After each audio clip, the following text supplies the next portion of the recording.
This is the game of the week. I don't know what Chelsea and Bayern want to play tomorrow. I don't care what Barcelona play tomorrow. This is the game of the week. From the time I saw the fixture, I just knew that it was going to be a class game. Look at this. 4-4. Juventus fans are living the dream. Absolutely living the dream. Last week, if you remember, that was like Saturday. They played a 4-3 game against Inter Milan.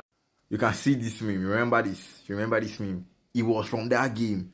4-3. Juventus fans from this game, they saw at least it was a 7-goal thriller. There were 6 bangers in this game. They have never even breathed down from Saturday, brother. It's just Tuesday. They have witnessed another round of bangers and a thrilling match. A thrilling match, by the way. Now, the fact that I'm wearing yellow doesn't say I'm supporting Dortmund. I'm actually supporting Juventus. I've supported Juventus. But thrilling game. The game started, the first half was kind of frustrating, especially for Juventus, because they had the most chances, they played well. Then Dortmund started to attack, and I feel like, oh, Dortmund are going to take over the game. And the second half, Dortmund came, both power was playing. The goal by this guy to open the scoring. This guy, Karim Adeyemi, opened the floodgates. The goal by this guy, look, that touch from Grass to him, and for him to set himself up and slice it in the bottom corner. Now, that was class. Just when we have witnessed that goal, you see this brother right here, Kenal Yildiz. Now, I think you need to just appreciate this guy. I see why Chelsea wanted to buy Yildiz. Yildiz in the second half, bro, nifty touches, deft touches. He was unplayable. And that goal from outside the box, oh my God, Kobel was shocked. The entire defense, like Anton was on a yellow card as well. So Anton was like, he could not believe when he saw that goal. Juventus had barely breathed down. Like me, I barely appreciated the greatness of this goal when Dortmund added another, like quick succession. Like we had barely breathed down. Memcha scored, made it 2-1. 2-1, you just knew that something was going to happen.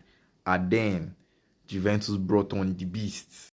The beast, yes, he's the beast. He's just a Juventus style player. In his first game, after I was trying to force a move, his first game he scored. His second game he rescued Juventus against Genoa. And I didn't score against Inter, but I just knew that he was going to score. And this brother came on. He was barely minutes on the field, received that pass from my boy again, Yildiz. Slapped his pass, Kobel. 2-2. Now, the game could have gone anyway, because anytime Juventus held the ball, it looked like they were going to score. Anytime Dortmund held the ball, it looked like they were going to score. And then Dortmund hit net.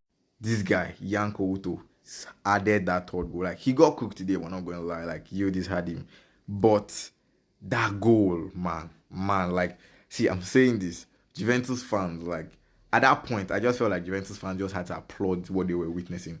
Like, there was a revolution in the stadium, because last game, this game, like 3-2, you just like bangers. Like me, if Juventus had lost, I just feel like Juventus fans should have just enjoyed and just stood up and clapped for the greatness that they witnessed. This guy made it 3-2, great goal.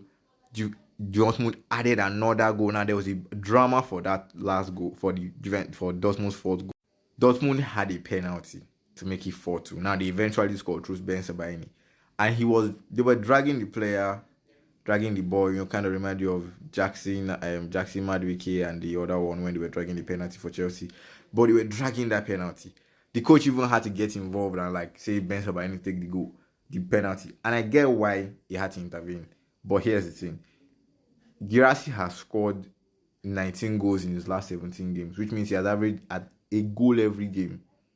He has scored in every Dortmund game that he has played, since game week 34 of last season. He has been scoring. He has not stopped scoring. He was in a scoring streak. And he had an assist today. He felt like this was his chance. Then this guy just came and dragged the penalty. They were arguing. The keeper, the coach had to even intervene. Grassi was kind of pissed. But as he scored this penalty, very well taken penalty, placed into the bottom corner, so did the Gregario. Girassi was the first person to congratulate him, and he also, when he scored, he pointed first to Girassi, kind of appreciated him for that. And you think at 4-2 the game was over? No, it wasn't over, because The beast said it wasn't over. The beast, remember, the beast. Again, this guy. First, Yildiz almost made that thing 4-3. That boy's shot, like, see, Yildiz hit one mad shot. Kobel got a palm to hit it onto the bar. The ball deflated. Like, see, I'm not even capping. They keep the referee had to call for the ball. They had to press the ball, and I actually think that it changed it. And I'm not really sure, but I think that ball got deflated. It wasn't the same after that shot. But this guy now said 4-2. No, the game is not over. He added another one. Vlahovic, ladies and gentlemen, I'm actually pissed because I almost bought this guy in my ECL fantasy. But he scored. Like, made it 4-3. And guess what? He got the assist for the last goal to Lloyd Kelly. Now, VR came in. VR wanted to cancel the goal. He did this. But the gods of football, me, I was praying that the gods of football should never allow them to cancel that goal, because this game was everything. From like 60, from when they scored the first goal, it was everything. Like, you should not have watched that Madrid match, guy. I'm telling you. If you watch Madrid match, you were watching the wrong match. This was the match, guy. And now, everything, it happened 40 minutes. I've already said this. Football is the spirit. Like, once the goals start coming, it just starts coming. And Juventus fans, I feel like they have had, this is the best 1 week of their life. 4-3, 4-4. Now, I don't even think that I can be pissed that he didn't even win. Because the fact that the manner of goals that happened and the way the match went, guy, this is an absolute banger. This is an absolute banger of a game. This is the UCL game of the week. And probably, if Yildiz's goal was not the goal of the week, if Yildiz's goal is not the goal of the week, then I don't know. I don't know what the chance of the guy doing, man. This is like powerful game.